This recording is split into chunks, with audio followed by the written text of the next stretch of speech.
Hello everyone and welcome back to my channel. Today I've got this beautiful, vibrant, delicious okra soup recipe for you. This is one of my all-time favorite Nigerian soups, and if you'd like to know how I made this, then please keep watching. So the first thing I will be doing is to boil my meat, and in here I've got some tripe and cowfoot, that's Shaki and Esero. I've also got some goat meat and I've got some beef as well.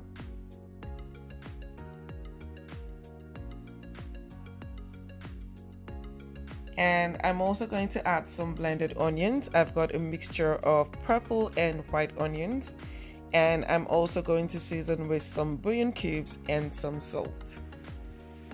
I'm not going to add water at this time because I need the meat to sweat out the raw moisture, and I also need them to absorb the seasoning well enough.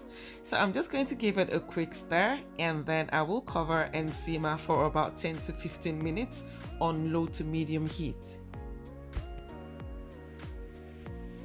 And after 10 to 15 minutes, I'm just going to add enough water to cook the meat. And then I'm going to cover it and I will leave to boil until the meat are soft. And I should mention at this point that whenever I'm boiling meat for Ponmo-based soups, I try not to use too many spices and seasonings. I keep it minimal. I use just salt and bouillon cubes. And that's because I don't want the spices or seasonings to interfere with the palm oil because they don't go together at all. So I should advise that whenever you're cooking Ponmo-based soups, I mean typical Nigerian soups, try not to use too many seasonings. And now I'm just going to boil my Ponmo separately. Ponmo is cow skin for those wondering. I'm going to add some salt, bouillon cubes and chopped onions, and also add some water to cover and then leave to cook until they soften. Normally I cook my Ponmo in the same pot as the rest of the meats, but I can't do that on this occasion, and that's because I don't trust this batch. It was a bit funky. I mean, it took me a while to get it clean, and I don't want that to contaminate the broth since I'm going to be using the broth to cook the okra soup.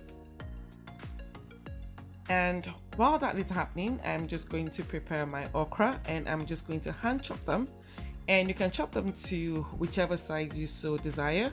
Normally I would use my food processor, but for some reason I just feel like using my hand, so this is me just doing just that. And then I will set this aside. Now for those who prefer their okra very slimy, that's with proper viscosity, this is something you can do. You can chop a few of the okras and place them in your blender or food processor, and you can blend to your desire. Now for those who prefer their okra soup super slimy, what you can do is you can add some water to the okra and blend, but I don't want that at all. I want my okra, kind of crunchy, so I'm just going to blend just a couple of pieces, but the amount that you blend will depend on just how slimy you want it. But like I said, I don't really fancy the viscosity, so I'm just going to do this just to show you how it's done. And now it's time to prepare the peppers, and in here I've got one big red bell pepper, that's Tatashe. I've got 5 Shombo, that's red chilies, and I've also got 2 Scotch bonnet peppers, that's Atarodo.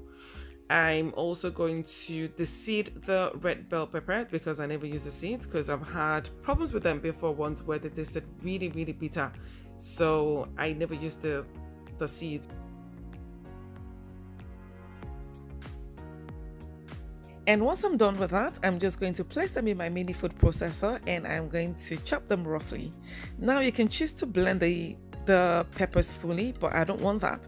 You know those small red specks that will be contrasting with the green in the okra and make it look very visually appealing? You know, that kind of a fizzy looking okra soup?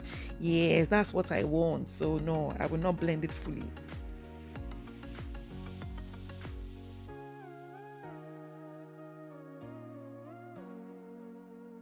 I'm just going to prepare my fishes, that's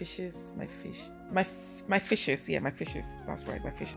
And for this, I'm going to be using some smoked catfish and also some Bonga fillet, which is shower. And I don't need to do anything with the smoked fish, it's fine. And with the shower, I need to debone because it's got loads of bones in it. And I should advise, if you're cooking for kids, please do not use shower. They are choking hazards, they're very dangerous. I've had a terrible experience with them, so I'm always very wary. And I'm also going to be using some king prawns, and with that I'm just going to remove the head and the veins and also the shell, and I will do this with all of the prawns.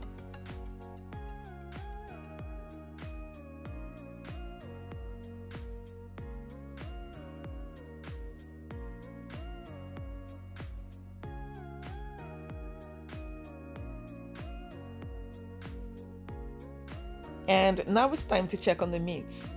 Now that the goat meat, the beef and the shaki are well cooked, I'm just going to take them out of the broth and set them aside.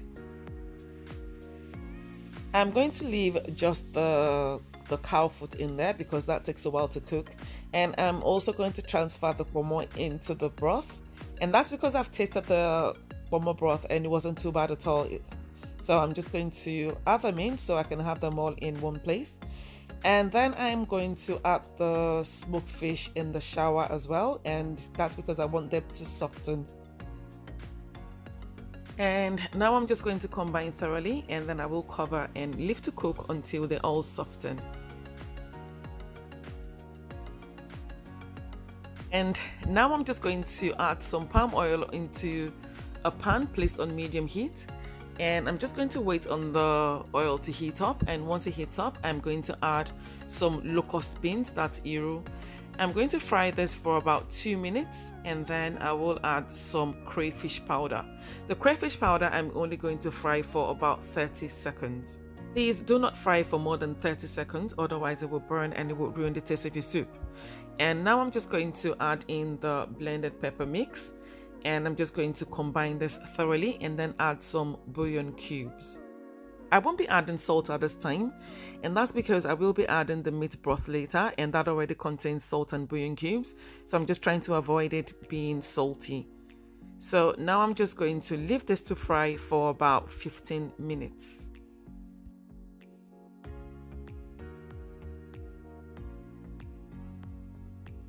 And after the 15-minute mark, I'm just going to add some of the meat stock into the pan and also add the cooked meats, combine thoroughly, and then I will cover and leave to cook for about 5 to 10 minutes.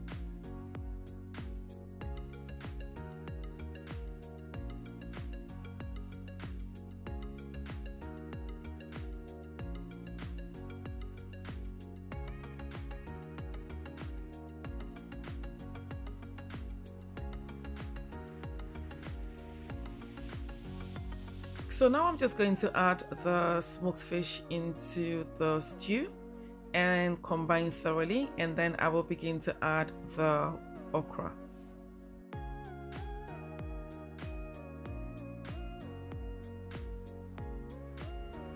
I'm going to gradually add the okra just to control the consistency, and I will also add some of the pureed okra. I'm not using too much. I think I added just about 2 tablespoons. And I'm just going to combine thoroughly. And yeah, I will not be using any vegetable leaves for this okra soup, and that's because typically I use ugu leaves, but due to COVID-19 we haven't been able to get ugu in this parts, and I do not like to use spinach for my okra soup as it sort of waters it down. I don't like it. So I'm going to be skipping the vegetable leaves, but if you've got any, then you can add at this time. And at this time I'm going to add in my king prawns, and I'm going to combine this thoroughly, and then I will leave to cook for about 5 minutes.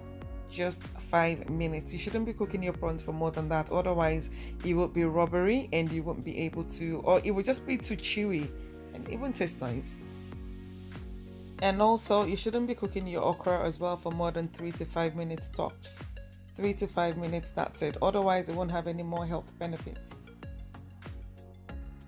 And now I'm just going to finish off with some crayfish powder. I will combine and then leave to simmer for just a minute, and that's me done for today.